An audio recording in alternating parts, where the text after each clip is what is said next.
A Ti pelo privilégio que nós temos de poder Te adorar, servir a Ti, prestar o nosso culto a Ti, ó Pai. Abençoa as famílias da terra, abençoa esta cidade, abençoa o estado do Tocantins, abençoa a nossa nação, ó Pai. Ó Pai, a Tua palavra diz: feliz a nação cujo Deus é o Senhor. E nós cremos, ó Pai, que a pregação do Evangelho transforma a nação, ó Pai. É no nome do Teu Filho Jesus que Te agradecemos. Amém e amém. Os irmãos podem se assentar. Glória a Deus.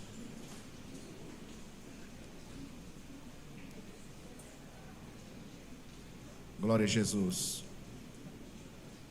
Eu estou procurando o pessoal que foi para Catalão, mas não estou vendo ninguém aí. Acho que não veio ninguém hoje, né? Não chegaram ainda, né? Ah, então tá jóia. Irmãos, eu quero convidar você a abrir a sua Bíblia. Abrir a sua Bíblia em 2 Reis. 2 Reis, capítulo 4.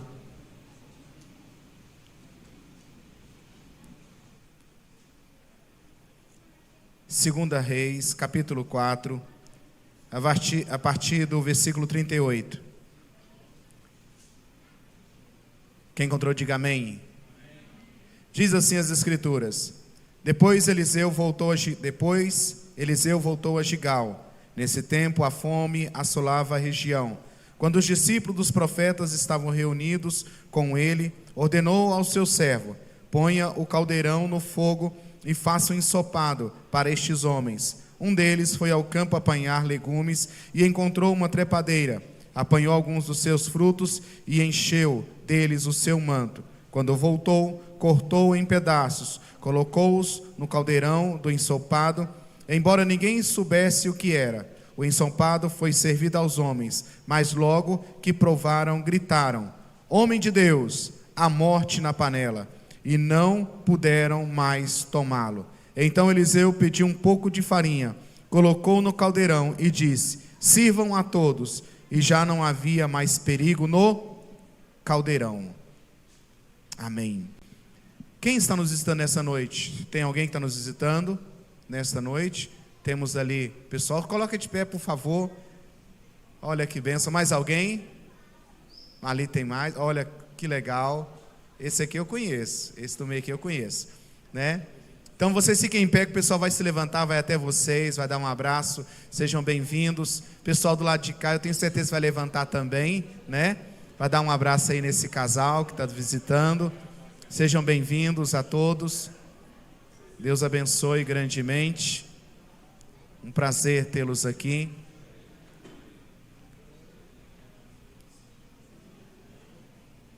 Maravilha.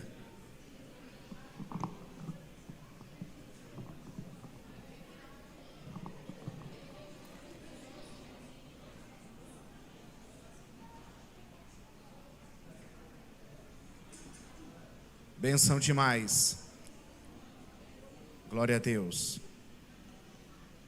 É interessante, antes de começar esse texto, eu quero falar que aqui, nesse texto, vai mencionar o maranhense, tá? Pessoal que é do Maranhão, nesse texto aqui vai falar do maranhense, porque houve uma situação e para solucionar a situação, o problema, teve que trazer farinha, e a farinha resolveu o problema. Então, o maranhense, viu, pastor Paulo, faz parte dessa história aqui, amém? Brincadeiras à parte, para você entender um pouco sobre o contexto histórico desse texto, você pode ver que o capítulo 4, ele vai falar muito sobre a vida de Eliseu. Até então, Elias era o grande profeta. Elias era o profeta conhecido como aquele que todos tinham como referência de grande homem de Deus. A Bíblia diz que quando mencionava sobre Elias, falava o santo homem de Deus. Então, quando alguém na Bíblia, no Antigo Testamento, era mencionado santo homem de Deus, é porque ele tinha uma história, ele tinha uma caminhada, ele tinha marcas que realmente as pessoas que olhavam para ele viam que ele era um santo homem de Deus. Então, esse foi Elias. Elias foi esse homem santo de Deus, que as pessoas viram o ministério dele. Elias, ele tem uma história muito grande de milagres, de sobrenatural, de cuidado de Deus, de provisão de Deus, mas também Elias, como um ser humano, como eu e você, também passou por momentos adversos, momentos em que ele entrou numa caverna, momentos em que Deus teve que chamar a atenção dele, momentos em que Deus teve que levantá-lo realmente, porque ele achou que era o único que tinha, e Deus tinha separado outros profetas. Então, Elias é esse tipo de profeta que a Bíblia mostra que é expresso como um santo homem de Deus. Mas Elias, ele começa uma escola, essa escola é chamada Escola de Profetas. Elias, ele não apenas fez aí grandes milagres, mas Elias entendia que num tempo de crise, num tempo onde o culto a Baal estava muito grande, e Elias, ele levanta uma batalha bem de frente a esse principado, e Elias entende que não poderia ficar como ele tinha aquele sentimento, que era só ele que era o profeta. Deus mostra para ele que o próprio Deus tinha separado mais 8.000, mas Elias levanta também uma escola de profeta. O que seria uma escola de profeta? Seria mais ou menos como um seminário teológico hoje. Seminários hoje, nos dias atuais, é muito difícil você achar um seminário de tempo integral, onde as pessoas ficam ali estudando, morando, e passam um tempo estudando teologia e encontrando a sua vocação e aquilo que ele vai exercer. Elias se preocupava com isso, não apenas a pessoa ter o dom profético, mas dele exercer o ministério profético com excelência. E ele trouxe essa escola, ele trouxe esse princípio para a vida do ministério profético. E dentro desse contexto, Deus levanta e Elias escolhe Eliseu. Eliseu é alguém que foi escolhido por Elias, logicamente, primeiramente por Deus, amém? É Deus que escolhe. Deus escolhe Elias, Elias escolhe ali Eliseu, e ele traz uma marca de discipulado, de caminhada junto, porque discipulado, irmãos, não é apenas você ficar estudando Bíblia, discipulado não é apenas você receber conselhos, discipulado, segundo a Bíblia, é ouvir a mensagem, aprender essa mensagem, caminhar nessa mensagem e estar disposto a dar a vida por a mensagem do Evangelho, a mensagem de Jesus. E essa mensagem, ser discípulo de Jesus, é dizer assim: eu estou disposto a seguir Jesus em todo o seu caminho. Alguém é discípulo de Jesus aqui? Alguém é discípulo de Jesus? Então, no Antigo Testamento havia essa escola de profetas. E se você observar no capítulo 4, começa a mostrar o ministério de Eliseu. Eliseu, ele vai no capítulo 4, ele começa a ser usado por Deus de uma forma tremenda, e ele começa a fazer um milagre na vida de uma família de profetas. Havia uma fome que estava instalada, desde a época que Israel se afasta, o povo se afasta, a sociedade se afasta de Deus, o caos é estabelecido, o caos ela vem. Irmãos, Deus, ele cuida dos seus, Deus, ele tem promessa para cumprir na vida dos seus, mas nós precisamos compreender que quando uma nação, quando um povo, quando uma cidade, quando uma família, ela escolhe se afastar de Deus, certamente consequências virão sobre este lugar. E assim foi sobre a nação. A nação se afasta de Deus, escolhe Baal para adorar, uma idolatria generalizada. Jezabel já estava morta aqui, mas a adoração a ídolos continuava, a adoração a entidades continuavam. Não havia uma adoração voltada totalmente para o Deus de Israel, havia uma adoração mesclada, havia um misticismo, e isso estava bem presente. E Eliseu começa o seu ministério fazendo um milagre ali na vida de uma família onde o profeta tinha morrido e havia uma grande dívida que devia ser paga. E essa mulher chega no capítulo 4, versículo 1, ela chega para Eliseu e diz assim: Senhor, tu sabe que meu servo, homem fiel, homem temente, um profeta de Deus, vivia para fazer a obra de Deus, ele morreu. E quando ele morre, o provedor veio a dívida, as cobranças. E agora vieram aqueles que pegaram os meus filhos, os meus 2 filhos, para pagar a dívida, porque nessa época se pagava a dívida, inclusive levando os seus familiares, levando a sua família. E esses 2 filhos desse profeta iam ser levados como escravo para pagar a dívida. E aí a mulher chega até Eliseu e fala assim: e aí, Senhor, meu servo, seu servo, o servo do Senhor, servia a ele, morreu, e a dívida ficou, como é que vai fazer agora? Eliseu ele poderia muito bem chegar e falar assim: por que você não foi, por que a sua família não foi cuidadosa, por que sua família não cuidou da casa, por que sua família não viveu dentro da realidade, e por que sua família não se programou para tempos adversos? Ele poderia fazer isso, como muitos de nós gostamos de às vezes já chegar e apontar o dedo e dizer o porquê e isso e aquilo, mas Eliseu não. Eliseu pergunta para aquela mulher: o que você tem em casa? E aquela mulher diz: eu tenho apenas um pouco de azeite, e nós vamos morrer depois que esse azeite acabar. Eliseu manda buscar as vasilhas, pega com a vizinhança, e ele ora sobre aquele azeite, e o azeite começa a multiplicar, e multiplicar, e multiplicar, e essa multiplicação faz com que Eliseu diz assim: acabou as vasilhas? O azeite acabou também. E aí agora vende esse azeite, paga a sua dívida e vive com o resto, porque o Senhor vai prover todas as coisas. Então começa, no capítulo 4, começa dentro desse contexto de multiplicação. Também o capítulo 4 vai falar sobre a ressurreição de um filho da sunamita, que não podia ter filho. Eliseu, ele dá uma palavra profética, esse filho vem a nascer, e agora essa criança morre. E ali nesse contexto, ela chega e fala assim: eu não pedi filho, eu já estava sem ânimo, já não tinha mais esperança, mas o Senhor trouxe esperança, o Senhor trouxe uma palavra, o filho está aí. E essa palavra, irmãos, o filho já estava grande, não era mais bebê, ela estava desfrutando já da adolescência, juventude daquele filho. E aí, aquele filho morre. A Bíblia não diz o que é, mas ele tem uma dor forte na cabeça, e de repente um AVC, um derrame, alguma coisa. Se fosse nossos dias iam falar isso, e ele morre.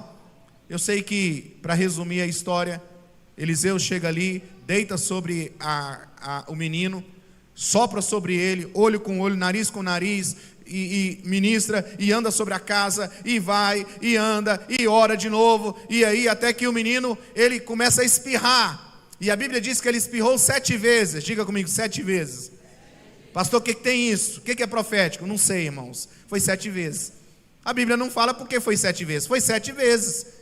Porque muitas vezes nós queremos, não, porque tem um significado aqui. Irmãos, se tivesse alguma coisa, Deus falaria. Ele espirrou e veio a viver. E Eliseu entrega o seu filho. Agora, a Bíblia diz que depois que tem esses acontecidos, Elias, ele volta para Gigal.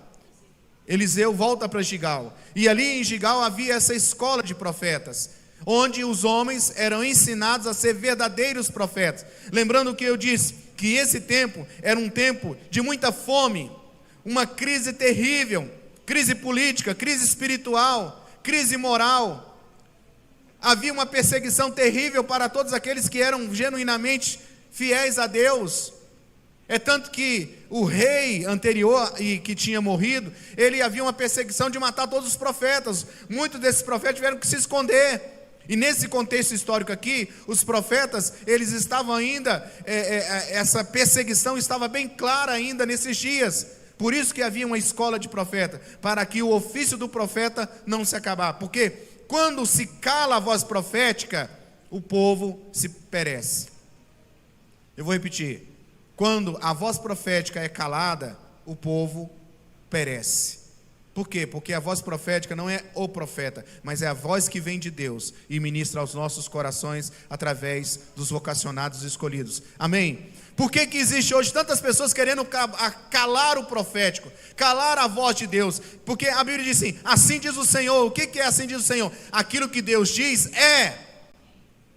Não é o que eu acho, não é o que eu estou sentindo, o que Deus falou é. Então é uma voz profética, e isso não tem negociação. Se Deus falou, falou. Se Deus falou que é errado, é errado.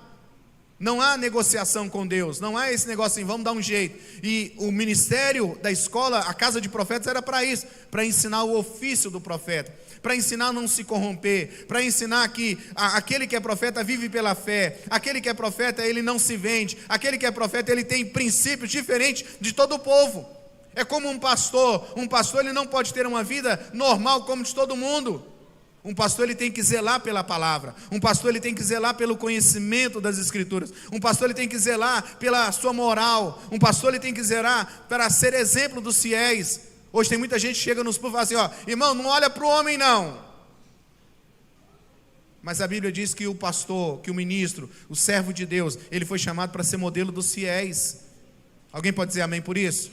Porque, irmãos, nós vivemos uma sociedade tudo cheia de relatividade, tudo é relativo. E a escola de profetas aqui era para isso, para colocar as coisas realmente como devia ser, dentro da vontade de Deus, dentro do princípio de Deus. E havia isso, havia muita fome, havia uma crise em todas as áreas, social, espiritual, moral. E essa casa de profetas era para restabelecer aquilo que Deus tinha para a vida. E eles reunidos para a vida do povo de Deus. E eles reunidos ali, irmãos, há uma necessidade.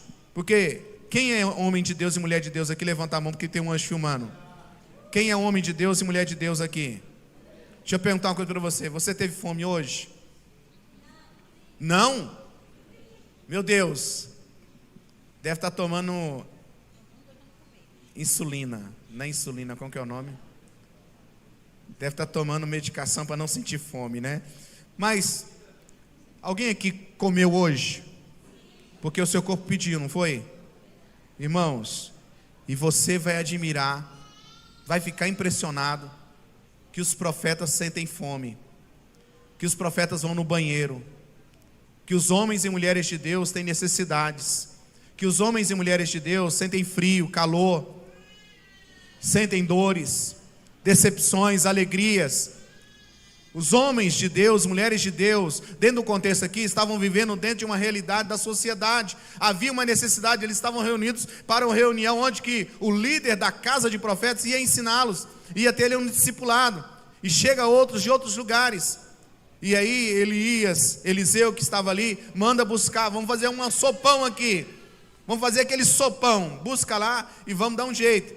E você presta atenção no texto, que o texto diz que eles tiveram que sair a procurar.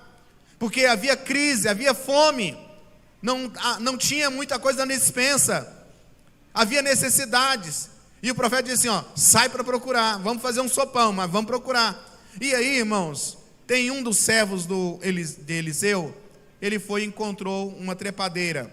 E é interessante que essa trepadeira silvestre, ela tinha um fruto do tamanho de uma laranja. Fui pesquisar, e ela era muito assim viçosa. Em meio a uma crise, em meio a sequidão, essa trepadeira, o seu fruto, ele ficava viçoso.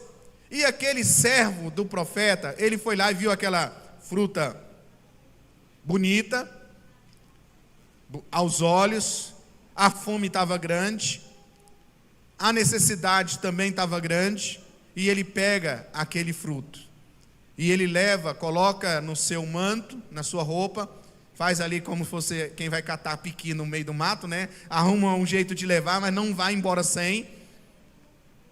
E é interessante que esse fruto dessa trepadeira silvestre, ele causava algumas coisas. Ele era alucinóide e ele também era venenoso. Por isso que o texto fala que quando eles comem ali, alguém grita, morte na panela. Porque não era aquele veneno que matava na hora, mas eles sabiam que era algo, se continuasse comendo, ia morrer, ia ter problema. Daqui a pouco, como ele tinha ali o poder de trazer alucinações, alguns iam ficar profetizando entre aspas, não era mais na unção, mas era na chapação do que aquela fruta causava. E aí por isso que ele falou, a morte na panela. E aí, irmãos, nós vemos que Deus levanta e todos ficam desesperados, ali fica alguém esperando, de repente tivesse ali um montinho, será quem vai morrer primeiro, quem vai cair primeiro, quem vai ser, e tal, e fica aquele suspense. E é nisso aí que eu quero conversar hoje à noite com vocês, porque eu apenas fiz a introdução, sobre um tempero de morte. Porque aquilo que parecia viçoso, aquilo que parecia ser uma solução, aquilo que parecia que ia realmente resolver o problema que eles tinham ali, ia trazer morte, ia trazer grandes problemas para aqueles homens de Deus. E eu quero falar alguns pontos sobre o que nós aprendemos nesse texto. E o primeiro ponto que eu quero falar é que nós estamos sujeitos a situações desta vida. Primeiro princípio que nós precisamos aprender nesse texto é que estamos sujeitos a situações desta vida. O próprio Jesus disse, no mundo tereis, mas tende. Irmãos, nós vemos aqui, eram homens de Deus, sim ou não? Era uma casa de profetas, sim ou não? Era um lugar onde que estavam aprendendo a palavra, sim ou não? E algo terrível chega até eles. Algo de morte chega até eles. Quantas vezes, irmãos, que mesmo num ambiente religioso, mesmo ambiente sagrado, mesmo ambiente onde que parece que está tudo certo, nós precisamos tomar cuidado porque algo mal aconteceu. Nós precisamos aprender, irmãos, que nós estamos sujeitos a situações adversas desta vida, e nem sempre é Deus que é culpado. Deus teve culpa nessa situação? Irmãos, Deus teve culpa nessa situação? Não, mas o mal chegou até ali. E nós vivemos numa sociedade hoje, irmãos, que nós precisamos cuidar, nós precisamos olhar e estar atentos. Muitas vezes, irmãos, algumas coisas, enfermidades, situações, acidentes, caos, acontecem na nossa família, na nossa casa, na nossa comunidade, na nossa cidade, que não tem explicação humana, que chega e estamos sujeitos. E muitas vezes, se nós não estivermos bem alicerçados na palavra, nós vamos dizer assim, porque Deus está me punindo. Porque Deus, Ele não está olhando para mim. É porque eu estou vivendo uma maldição. Porque é Deus que está fazendo isso. Irmãos, realmente isso pode acontecer, mas nem sempre é assim. Pode acontecer uma tragédia na sua casa. Pode acontecer um mal chegar na sua casa. Pode acontecer uma situação adversa chegar na sua casa. E o que vai fazer a diferença é onde você está alicerçado. É o que você está alicerçado, é aonde você tem como princípio, aquilo que você tem como valor. Mas eu tenho que ter como princípio que eu estou sujeito a viver coisas difíceis nessa vida. Nós vivemos uma geração hoje que muitas pessoas falam assim, não, porque você tem Jesus, você não vai ter mais problema. Se você for para Jesus, você não vai ter mais situação adversa, vai ser tudo maravilha. Irmãos, vai ser bênção mesmo, amém? É de vitória em vitória. Mas para vir vitória tem batalha. Ninguém pode cantar o hino da vitória se não passar por batalha. A vitória é consequência de uma luta vencida, de algo que você enfrentou e você venceu. Por isso que o crente vive de vitória em vitória, irmãos. Porque tem alguém que não dorme, tem alguém que não descansa, tem alguém que não tira férias. Sabe quem que é? Satanás. Querendo o quê? Procurando a quem possa tragar, quem possa roubar, quem possa destruir. Mas nós temos esse ao derredor, procurando a quem pode tragar, mas ao nosso redor tem um anjo do Senhor que está nos protegendo, nos livrando e nos dando direção de tudo que é necessário. Mas eu tenho que ter essa consciência que estou sujeito a enfrentar situações. Enfrentar situações com esposa, com filhos, com pais, enfrentar situações na comunidade. Tem coisas que às vezes acontecem na comunidade, você fala assim, nossa, mas como que aconteceu isso? Acontecendo, irmãos. Aconteceu. Hoje parece que algumas pessoas estavam vindo para Paraíso, ou indo de Paraíso para Divinópolis, não sei qual a história toda, mas 5 jovens morreram. 6 já? Até onde que eu li era 5. Então, 6 jovens morreram. Planejaram isso? Não, não planejaram. E muitas vezes, irmãos, alguém que não tinha culpa de nada, que estava tudo certo, alguém foi lá e eu falo assim, e Deus onde estava? Irmãos, nem sempre vamos ter respostas para todas as coisas. O que nós precisamos é estar de malas prontas. Porque se você for hoje, se o dia mau chegar até a sua porta hoje, você está bem. Você está pronto, você está preparado. Porque nem a morte, nem a vida, nem principado, nem potestades, nem a altura, nada pode nos separar do amor que está em Cristo Jesus. Então, a primeira coisa que eu aprendo nesse texto é que estamos sujeitos a situações desta vida. Eles não tinham ali, irmãos, preste atenção, eles eram o quê? Eles eram o quê, irmãos? Profetas. Qual era o ofício do profeta? Qual era o ofício do profeta? Trazer a palavra de Deus e receber revelações até do que vai acontecer. Sim ou não? Deus revelou para eles que tinha morte na panela? Não. Deus poderia revelar? Poderia, irmã? Poderia, mas Deus não revelou. Quando eles ficaram sabendo que havia morte na panela? Hora que botaram na boca. Certamente havia algum gosto, certamente aconteceu alguma coisa que eles tiveram discernimento. Alguma coisa está errada aqui. Não está certo. Não foi o cheiro do cozido que identificou, porque se fosse só o cheiro, eles não teriam comido. Mas quando eles comeram, aí falou: opa, homem de Deus, tem morte na panela. Então, primeiro princípio é que nós estamos sujeitos a situações dessa vida. E eu vou voltar a citar o texto novamente. No mundo tereis aflições, mas tende. Então, irmão, pode vir a luta que for, mas não desista. O Senhor é contigo. Pode ser a situação que for, mas o Senhor é contigo. Amém? Você e eu precisamos ministrar isso constantemente ao nosso coração. Eu brinquei com o Robson essa semana que passou, a Cleide fez uma cirurgia da tireoide, fez ali tudo certinho, glória a Deus, está aí, amém? Vamos aplaudir Jesus pela cirurgia.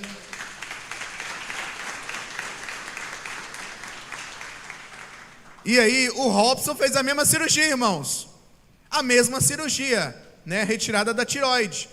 O Robson fez a cirurgia, ficou 4 meses sem quase falar, 3 meses, tirar o fermento, 3 meses sem falar. E ele chegava aqui na igreja. Ei, Arnaldo, você precisa ver o jeito que era, né? Não falava nada. E ainda ficava com medo de nunca mais falar. A Cleide saiu da cirurgia, saiu falando já quase em línguas. A mesma cirurgia. Não sei se foi com o mesmo médico, mas eu sei que foi a mesma coisa. Mas foi diferente. Por quê? Porque nem sempre é do mesmo jeito. Nem sempre é do mesmo jeito. Mas nós precisamos estar preparados para enfrentar qualquer coisa, qualquer situação que venha sobre nós. Pastor, é fácil demais falar. É mesmo, falar é fácil demais. Mas nós precisamos aprender a viver isso, enfrentar e vencer a cada dia, em nome de Jesus. Porque senão nós vamos apostatar da fé. Nós vamos achar que não vale a pena servir a Deus. Nós vamos achar que não vale a pena, porque depois que eu passei a ser crente, veio luta. Irmão, vem mesmo, irmão. O diabo não vai mexer quem está com o time dele, irmão. O diabo vai querer que cada vez mais a pessoa se afunda no pecado. Porque a própria Bíblia diz que Deus os entregou às paixões desse mundo. Deus entregou. Vai viver no mundão mesmo, na bagaceira. Agora, se você é filho de Deus, você precisa continuar, permanecer fiel a Deus. Sabendo que pode bater na sua porta, mas se bater, você não está sozinho. O leão da tribo de Judá está com você. Eu vou repetir para você: se bater na sua porta, porque a Bíblia diz que estejam cingidos, revestidos de toda a armadura de Deus, para que possais revestivos no dia mal, resistir no dia mal. Então a armadura é porque vai chegar o dia mal, mas quando chegar, você está preparado. Quem está preparado aqui, em nome de Jesus, ou quem está se preparando, amém? Segundo princípio que eu aprendo nesse texto, que a falta de atenção de uma pessoa pode gerar grandes problemas para uma família, comunidade e sociedade. A falta de atenção de uma pessoa pode gerar grandes problemas para uma família, comunidade e sociedade. Irmãos, olha esse homem, um profeta, discípulo, estava fazendo a coisa certa, com o coração certo, mas ele não estava atento. Ele não pesquisou, ele não pegou o celular e colocou lá assim, falou assim: deixa eu ver o que vai dar essa fruta aqui. Ele não fez isso, ele não procurou o catálogo, mas ele deveria ter esse discernimento de procurar o que era aquela fruta. Mas a falta de atenção dele fez o quê? Com que pudesse chegar a tragédia. Precisamos entender que nossas escolhas nunca vai afetar só a nossa pessoa. Eu vou repetir para você que não ouviu direito. Precisamos entender que nossa escolha nunca vai afetar só a nossa pessoa. Irmão, toda escolha, toda ação tem uma reação. O que você escolhe como pai vai reagir ou vai interagir na sua casa. Como comunidade, você precisa entender que cada decisão que você toma, cada prática que você faz, vai acontecer alguma coisa. Esses homens, eles entraram praticamente quase numa situação de perigo de vida, porque houve o quê? Uma falta de atenção de uma pessoa. Então, tudo que nós vamos fazer, nós precisamos estar atentos. Irmãos, a ignorância não anula o veneno. A ignorância não anula o veneno. Ah, mas eu não sabia, meu irmão, mas nós temos que estar atento, discernimento, estar atento ao que está acontecendo, aos sinais de Deus. O que está acontecendo, irmão? Nós vivemos hoje uma sociedade onde as pessoas, tipo assim, eu sirvo Deus do meu jeito. Irmãos, isso não é certo, não é normal. Eu preciso saber de onde que vem essa fala. Ah, eu sirvo Deus do meu jeito, eu acho que é assim. Irmãos, a Bíblia não te ensina isso, você nunca aprendeu isso. Onde que veio isso? De que lugar que foi captado isso? E eu tenho que entender que cada escolha que eu faço na vida vai ter como consequência, e essa consequência pode atingir outros. Eu estava ouvindo um estudo e falando que os Estados Unidos está, o caos que está familiar hoje na sociedade, porque eles escolheram rejeitar o modelo que Deus estabeleceu para a família e deixar do jeito que vier, não protestar, não falar nada, falar assim, cada um faz sua escolha. Irmãos, deixa eu dizer uma coisa para você, na sua casa, Jesus precisa ser entronizado. Vou repetir, na sua casa, Jesus precisa ser entronizado, porque se você não entronizar Jesus, o mundo vai entronizar as trevas, os princípios antibíblicos. Irmãos, o mundo está sendo preparado para o anticristo. Deixa eu dizer algo para você que talvez você não saiba. Jesus está voltando. Eu estava tendo uma conversa com algumas pessoas essa semana e falei, nunca houve tão claro, em todas as eras, tão claro, tão absoluto, que a Bíblia está se cumprindo plenamente. Está bem claro que Jesus está voltando. E alguém foi e falou assim, não, porque nos dias de Hitler também a maldade estava aí, também isso. Eu falei assim, não, a maldade do homem sempre houve, o desvio do homem sempre houve, mas as marcas da volta de Jesus nunca foram tão reais como está agora.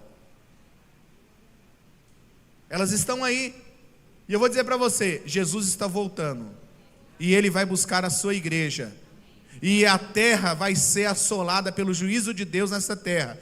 O diabo e seus anjos vão estar nesse tempo aqui, fazendo, irmãos, se hoje, com a graça de Deus, com os anjos do Senhor, está no que está, imagina quando a igreja for tirada, o que vai virar esse mundo? De egoísmo, de maldade. As pessoas elas vão pensar cada vez mais em si, e a Bíblia diz que vai ser uma falsa paz. O governo do anticristo vai ser uma falsa paz. O que vem falando mais? Não é paz, porque uma falsa paz será estabelecida, só que os valores de Deus serão tirados também, os princípios de Deus serão tirados também. E aí, irmãos, quem ficar, que não vai ser o seu caso, alguém entendeu? Quem for ficar, irmãos, a Bíblia diz que ele vai ser salvo, e se for salvo, é de negar esse governo, de negar esses princípios, de não aceitar a marca, o governo do anticristo, que é o quê? Quer dizer assim, esse aqui é o modelo, ou você segue o modelo, ou você não está dentro. Nós vimos isso na pandemia, irmãos, e nem sei se posso mais falar pandemia gravando o vídeo. Nós vimos isso aí, fecharam onde que quiseram fechar, fizeram o que quiseram fazer, e ninguém teve que se opor. As consequências estão aí, em todas as áreas. Então eu preciso entender que a falta de atenção, irmãos, o que está acontecendo hoje na sua vida?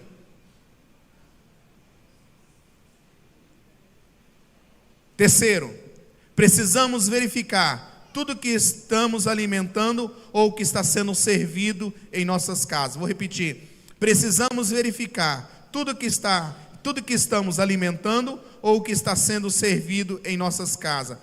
O ensopado foi servido aos homens, mas logo que provaram, gritaram.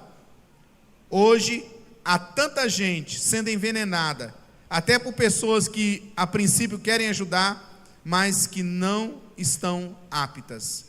Então nós vemos o quê? Olhar. Eu falei agora um pouco aqui, precisamos olhar o que está sendo servido, o que está chegando à nossa casa. Uma das coisas que quem trabalha, se você perguntar para a Preta aqui, que é do Conselho Tutelar, uma das coisas que mais tem destruído os nossos crianças, nossos jovens, é os pais não estarem atentos. Os casais não estarem atentos, as famílias não estão atentas. Tem gente que tem prazer no caos e acha que é normal. Eu tenho que saber o que está entrando na minha casa. Irmãos, a internet é uma bênção, amém? Mas eu preciso tomar cuidado com o que eu estou me alimentando. Com esse acesso de todo mundo à internet, inclusive da pregação da palavra, e que muitas vezes é distorcida, nós temos muita gente pensando que a Bíblia não fala. Tem muitos pregadores por aí, irmãos, que estão na internet, que eles fazem um marketing pessoal para se tornarem grandes pregadores, que eles não têm nada de Deus, e que estão pregando o que a Bíblia não diz que prega. Pega um texto isolado, distorce tudo, e aí fala que é a palavra de Deus. Eu preciso saber o que estou me alimentando. Tem gente, irmãos, que admira o fulano tal de tal lugar, e isso e aquilo, e ainda tem gente que ainda fala assim, é o meu pastor, mas nem sabe que você existe. E às vezes quem está no dia a dia com você, você não dá devida honra como dá aos de fora. É como acontece com marido e mulher. Nossa, o marido é fulana, nossa, meu Deus do céu, mas você tem um do lado que você não valoriza. E da mesma forma com esposa. Eu preciso estar atento a tudo aquilo, irmãos, que está sendo colocado como alimento. Eu estava comentando com a Ira que eu vi alguém que tem composições lindas, músicas lindas, que inclusive nós cantamos aqui. Ele estava sendo entrevistado num podcast, estava junto com o pastor Batista, e aí ele foi e falou assim, não, porque Jesus quando estava na cruz, ele estava em espírito, ele não estava em carne, por isso que ele suportou toda a dor. E a Bíblia, ela diz que Jesus estava totalmente em carne, o homem, Deus se fez carne, mas aquele homem que é seguido por um monte de gente, ele entende que quem estava ali não era Jesus, era um espírito, que é o pensamento gnóstico. E irmãos, e tem muita gente que bebe dessa água, que está comendo dessa sopa. E eu estou citando um caso. Tem muita gente que diz assim, não há problema você ouvir música mundana, não há problema você beber, não há problema você fumar, não há problema ter amante, não há problema ser mentiroso, não há problema, sabe, trair, não há problema fazer isso. Irmãos, não tem nada a ver. Irmãos, tem sim, porque fere a palavra. Paulo diz assim, mesmo que um anjo venha do céu e pregue um outro evangelho que não é o evangelho do nosso Senhor Jesus Cristo, seja anátema, seja maldito. Eu preciso de um filtro, eu preciso saber o que está se colocando na mesa, o que eu estou lendo, o que eu estou tendo no devocional. Qual é a raiz? Quem é o pastor que fala na vida daquele que está na televisão?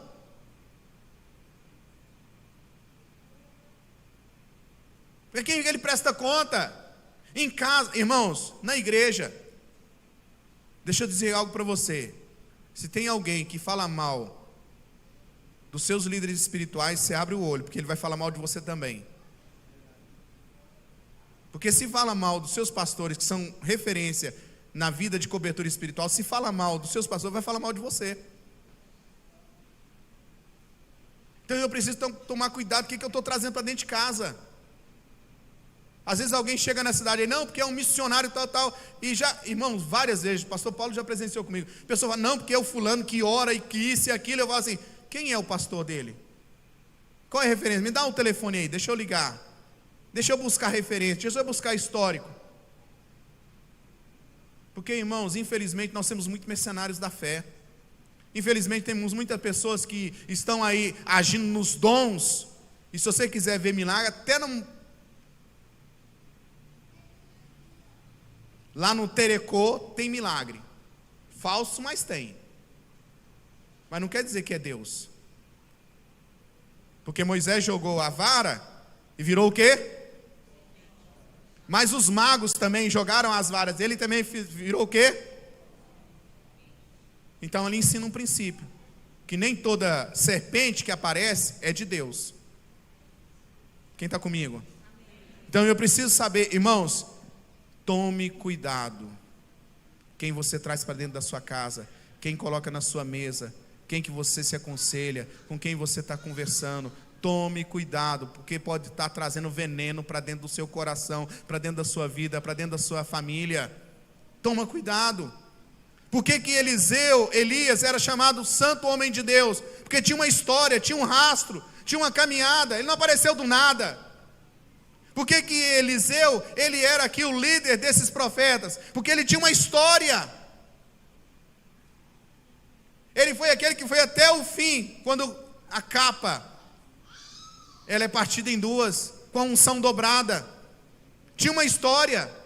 Então eu preciso realmente caminhar e me preocupar. Discernimento em tempo oportuno. Precisamos orar sobre tudo o que vem em nossas vidas. Repita comigo. Preciso orar sobre tudo que bate na minha porta. E ouvir o que Deus vai falar, irmãos. Olha só, os crentes bereanos, Paulo estava pregando. O apóstolo Paulo estava pregando. E os crentes de Bereia, sabe o que eles faziam? Ouviam Paulo e conferiam nas escrituras. Eles não estavam ali julgando a pregação de Paulo, no sentido assim, críticos, procurando defeito, mas eles estavam vendo se Paulo que estava pregando estava condizendo com as escrituras. Irmãos, nós precisamos ser crentes bereanos, ouvir o que está falando e conferir. É isso mesmo que o pastor está falando? Está na Bíblia mesmo? Condiz o que a Bíblia diz? É isso mesmo que as escrituras estão falando? Há uma hermenêutica, há uma exegese bem feita? O contexto histórico aqui diz isso mesmo? Então é muito importante. Deus tem compromisso com a sua palavra. Deus tem compromisso com a palavra dele. Irmãos, tem muita gente por aí pregando em nome de Jesus, falando em nome de Deus, e Deus tem compromisso com a palavra dele, não com quem semeia. Deus tem compromisso com a sua palavra. Eu posso pregar nesse púlpito aqui 20 anos, 30 anos. O dia que eu me afastar do evangelho, não quer dizer que aquilo que eu preguei de palavra de Deus vai perder a autoridade. A palavra continua com a autoridade. O semeador perdeu a autoridade, porque ele saiu do lugar que ele devia permanecer. Então Deus tem compromisso com a sua palavra. Por isso que nossos olhos precisam estar aqui, avaliando. Opa, bate, está correto. Se um dia você ver eu chegar aqui e falar assim: irmãos, nós vamos fazer aqui agora o corredor do milagre. Vamos colocar aqui assim, pastor Paulo vai ficar de um lado, pastor Aília vai ficar do outro, e quem for passar nesse corredor aqui, vai entregar uma oferta de R$100, e você vai receber a sua bênção. Aí você pode gritar assim: eita, queima Jeová. Porque a Bíblia não ensina nada disso. A Bíblia não fala nada sobre isso. Deus pode dar uma direção de fazer algo profético, pode dar direção, mas a partir do momento que tem uma manipulação, seja um crente que olha para a palavra e fala: opa, está errado esse negócio, está errado esse negócio. Quarto, né? É quarto? Isso, quarto princípio que nós aprendemos nesse texto bíblico é buscar solução no lugar ou na pessoa certa. Deve ser nossa atitude diante das circunstâncias da vida. Houve o veneno, aconteceu tudo o que aconteceu, e eles gritaram: ó homem de Deus, a morte na panela. Você pode ver que os profetas estavam ali, tinha alguém que era um líder. Todos eram homens de Deus, amém? Amém? Estavam no ambiente religioso, vamos dizer assim, todos eram crentes. Todos eram crentes. Tem gente que não é crente aqui não. Não é crente não. Todos eram crentes. Não vou falar que é vascaíno, porque já pegou ruim, né? Estavam lá naquele ambiente, todos eram profetas, mas havia alguém que tinha uma responsabilidade sobre ele, um líder. Eles gritaram: ó homem de Deus, a morte na panela. Irmãos, nós precisamos entender o princípio da autoridade. A autoridade no trabalho, a autoridade na família. Alguém que Deus estabeleceu como alguém que tem a responsabilidade de trazer respostas. Alguém que Deus escolheu para realmente ser aquele que vai dar uma direção. Muitas vezes, como pastores, irmãos, quando vão nos procurar, às vezes o caldo já está entornado. Procura um, procura outro, procura tal, vai no fulano, vai no ciclano e coisa e tal. Aí quando já está lá tudo entornado, não, vou sentar e vou conversar com a pastora Íria. Mas por que não conversou? Não, porque ela tem uma palavra assim que às vezes não vai me agradar muito. Não, vou procurar o pastor Paulo. Mas por que não procurou antes? Não, porque às vezes ele vai falar umas coisas que eu não quero ouvir, eu estou procurando o que eu quero ouvir. Eu preciso realmente, irmãos, entender que Deus, Ele coloca líderes sobre a nossa vida, para que realmente sejam referência, e Deus vai cobrar essas autoridades que são estabelecidas. Sabe por que não tem cadeira aqui na frente? Alguém já parou para pensar isso? Não é porque nós queremos ser um modelo diferente de outra igreja, é porque o nosso entendimento bíblico é que todos somos iguais diante de Deus. Todos somos iguais diante de Deus, mas ao ofício, a nossa vocação, nosso exercício são diferentes. Tem responsabilidades diferentes. Por isso que eu falo que a cobrança na vida de um pastor, ela é muito séria. Porque a Bíblia diz que quando eu chegar diante de Deus, irmãos, a Bíblia diz, e é bem clara, quando eu, a Íria, o Paulo, chegar diante de Deus, nós vamos prestar conta de todas as pessoas que Ele confiou a nós. Vamos prestar conta, irmãos. E às vezes há uma cobrança, mas não há uma resposta. E aqui eles param, eles veem a situação, eles buscam, homem de Deus. E o homem de Deus, ele é aquela voz profética ali, a direção. Ele não fugiu da responsabilidade. Não quer dizer que tudo vai ter resposta. Quem está comigo? Nem tudo vai ter resposta, mas tem uma coisa: Deus, Ele dá direção. Eu lembro uma vez que nós estávamos com alguém, deixa eu ver se está aqui, não, acho que não está não. Alguém me chamou para ir na fazenda dele, orar com ele lá, e aí Deus me deu uma direção que normalmente eu não faço, que é ungir. O meu entendimento sobre unção, ele é um entendimento para separação, tal, mas Deus mandou eu ungir aquela fazenda, derramar óleo. Fui derramando óleo, tal, e assim, fiz e tal, e assim por diante. E aquela fazenda estava já há alguns dias que estava sem chover. E eu falei, nós vamos orar. E eu falei, vocês precisam de quantas chuvas? Ah, pastor, nós precisamos de 3 chuvas. Não, então pode ficar tranquila que Deus vai fazer. E as 3 chuvas vieram. E aquele tempo Deus, Ele trouxe a provisão sobre aquela família. Já houve outras situações que Deus deu uma direção diferente dessas. E eu preciso saber que há uma responsabilidade. Há um profético que Deus precisa realmente estar sempre, eu preciso estar sempre ouvindo Deus, a Íria precisa, os pastores precisam. Para quê? Para que eles tenham uma responsabilidade. É como um pai de família.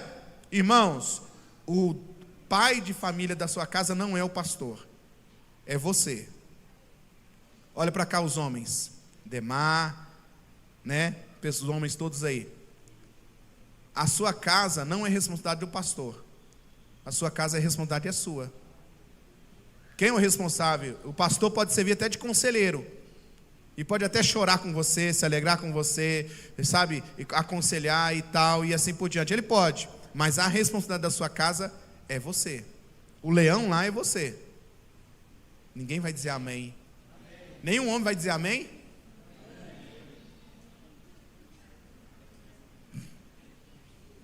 Irmã, quem é responsável de trazer equilíbrio, de trazer edificação, de ser aquela que edifica a casa, é você, irmã. Não é a pastora Íria. A pastora Íria, ela pode ser direção, bênção, conselho, uma pastora, uma voz profética. Amém? Mas a responsável para fazer esse ambiente de lugar de Deus é você. É você. E nós precisamos entender isso. Se você é chefe em algum departamento, irmão, você é chefe naquele lugar. Tem uma autoridade sobre você. Jesus estava ali curando, fazendo isso, fazendo aquilo. E aí chega um centurião e fala assim: Senhor, o meu servo está lá, e assim, e sofrendo, meu filho. Não, eu vou lá. Não, Senhor, eu sou um homem que tem autoridade. Tenho pessoas sobre autoridade. Basta uma palavra tua, que eu vou.